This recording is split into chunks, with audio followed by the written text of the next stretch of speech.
মাজারগুলা ভেঙে দিয়ে নাম দিয়েছে কি সংস্কার। এই উগ্রবাদিতা, এই উগ্রপন্থা, এটাকে বাংলার সমাজের মধ্যে, পাকিস্তানের মধ্যে, ইন্ডিয়ার মধ্যে এটাকে প্রচার প্রসার করার জন্য। কারণ এই তিন ভূখণ্ড ইসলামের, তুর্কি আর আমাদের এই হিত্তা, এগুলা ইসলামের জন্য অনেক উর্বর ভূমি। কেন? কারণ সুফিয়ায়ে কেরাম এটা চাষাবাদ করেছে।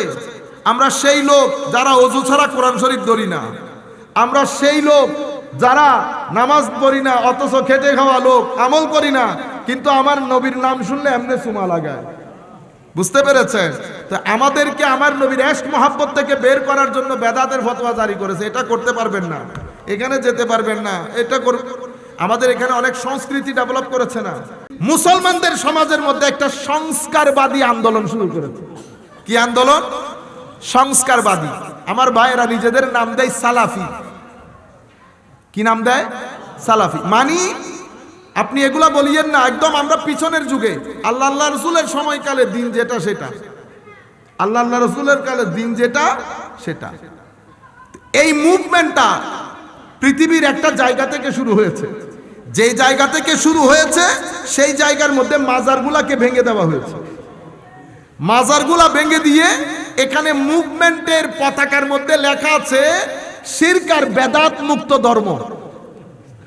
শিরক আর বেদাত মুক্ত ধর্ম নাম দিয়েছে কি? সংস্কার। কেন?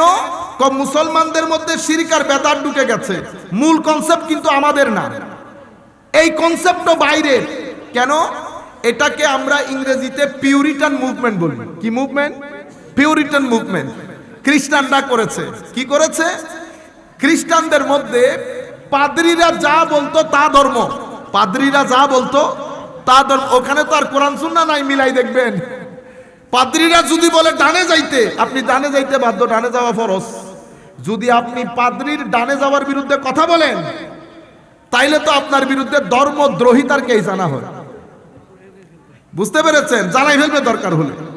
সেই কারণে সেই জায়গার মধ্যে একটা মুভমেন্ট শুরু হয়, পিউরিটান মুভমেন্ট। আমরা সংস্কার চাই ধর্মের। একই কনসেপ্টে আমাদের এখানেও শুরু হয়েছে। কিন্তু খ্রিস্টানরা যে সমস্যায় পড়েছে সেই সমস্যা মুসলমানদের মধ্যে কখনো হয় নাই। কেন? কারণ আমার নবী ধর্মের সোর্স করে দিয়েছে তিনটা। কয়টা? আপনারা চারটা বলেন, আসলে তো চারটা, কিন্তু আমি মৌলিকভাবে বুঝাইতে চাচ্ছি। কোরআন, সুন্নাহ এবং কে? উলামা। উলামা। আপনারা আলেমদের বিরুদ্ধে লেগে থাকেন, ও আলেম বাদ দেন। ও বেটা, আলেম বাদ দিলে কোরআনের আয়াত বাদ দিতে হবে। আল্লাহ বলতেছেন ইয়া আইয়ুহাল্লাযীনা আমানু আতিউল্লাহ ওয়া আতিউর রাসূল। এরপরে কি? ওয়া উলিল আমরি মিনকুম। আল্লাহ, রাসূল, উলিল আমর। এখন উলিল আমর কে? তো উলিল আমর কে এটা আপনি বলবেন না? আপনি বলতে হবে না, এটা আমি কোরআনকে জিজ্ঞেস করব, এরপর হাদিসকে জিজ্ঞেস করব। কোরআনে পাকের মধ্যে এক্সপার্ট যারা, তাদেরকে কোরআন এক জায়গায় বলেছে আহলুজ যিকর। কে বলেছে? আহলুজ। ফাসআলু আহলাজ যিকর ইন কুনতুম লা তা'লামুন। না বুঝলে যারা আহলুজ যিকর, আহলুজ যিকর আহলুল ইলম না মাওলা, আহলুল ইলম। কিন্তু আহলুল ইলম যে একটা উপরে। কেন? তো কারণ আহলুল ইলম যারা, সমস্ত আলেম উপকারী হয় না। সমস্ত আলেম উপকারী হয় না। কেন? তো কারণ ইলম দুই প্রকার। একটা ইলমে নাফে, মানে উপকারী জ্ঞান, এবং অপকারী জ্ঞান। ইয়া রব, এখন উপকারী অপকারী কোথায় খুঁজবো? আমার নবী বলে গেছেন, সুফিয়ায়ে কেরাম আমাদেরকে ইঙ্গিত দিয়ে গেছে, তুমি আলেম দেখলেই বুঝতে পারবা জ্ঞান উপকারী না অপকারী। কেমনে? যেই জ্ঞান, যে আলেমের সুহবত তোমার ভিতরে আল্লাহর ভয় জাগাবে, আখিরাতের প্রতি আসক্তির জন্মাবে, দুনিয়ার লোভ বের হয়ে যাবে, তোমার অন্তর নরম হবে, তোমার চরিত্রের পরিবর্তন হবে, তোমার চোখ দিয়ে পানি ঝরতে চাইবে, কেমন যেন একটা ইশক এবং হাল তারি হবে। তো তুমি বুঝতে পারবে এই আলেম উপকারী, এই আলেমের ইলম উপকারী। আর অপকারী কোনটা? এটার অপোজিট। হুঙ্কার, হিংসা, অহংকার, বিদ্বেষ, এটা আলাদা জিনিস। তো বলতে চাচ্ছিলাম, এখানে কোরআন, সুন্নাহ, উলামা, উলামাদেরকে আহলুজ যিকির বলা হয়েছে। আবার আরেক জায়গায় বলছে ইন্নামা ইয়াখশাল্লাহ মিন ইবাদিহিল উলামা। আলেমরাই আল্লাহকে ভয় করে। আরেক জায়গায় বলেছে কুনু রব্বানিয়িন, তোমরা রব্বানি হও। তো রব্বানি কারা? আল উলামা ওয়াল আল উলামা ও ফুকাহা, যাদের ভিতরে, যাদের মেজাজের মধ্যে ভদ্রতা আছে, এলমের মধ্যে গভীরতা আছে, তাদেরকে রব্বানি বলে। সর্বসাকুল্যে আমার নবীর হাদিসের মধ্যে বলে গেছে, আমি যাওয়ার পরে আমার উম্মতের আলেমরা থাকবে, এরা আমার এলমের ওয়ারিস। তো এরা কি করবে? কোরআন সুন্নাহ উলামা, কোরআন সুন্নাহ উলামা। এখন এরা কি করে? এরা ব্যাখ্যা করে। এরা কি করে? ব্যাখ্যা করে। উম্মতের যদি কোনো কিছু বুঝে না আসে, বুঝাই দেয়। যখন সমাজের মধ্যে নতুন নতুন প্রশ্ন তৈরি হয়, এরা প্রশ্নের উত্তর দেয়। এরা প্রশ্নের উত্তর দেয়। তো এরাও আমাদের ধর্মের, আপনি যদি বলেন না ইসলামী শরীয়তের আলোকে বলেন, তো একবার দেখলাম উনি আলেমের কথা বলাতে এই সেইটা উঠছে, সেইটা উঠা বলে কি, আপনাকে বলছি শরীয়তের আলোকে বলতে। হুজুর বলতেছে আমি শরীয়তের আলোকে তো বলতেছি। না না না, কোরআন সুন্নাহ। ও কোরআন শরীয়ত বলতেছে, শরীয়তের চোখ তিনটা। কয় চোখ? শরীয়ত তিন চোখা। কোরআনের এক চোখ, হাদিসের এক চোখ, আলেমের আরেক চোখ। তবে ফারাক হচ্ছে এতটুকু, আলেম কথা যেটা বলবে সেটার একটা ডাইরেক্ট অথবা ইনডাইরেক্ট দলিল কোরআন এবং সুন্নাহ থেকে দিতে হবে, একটা।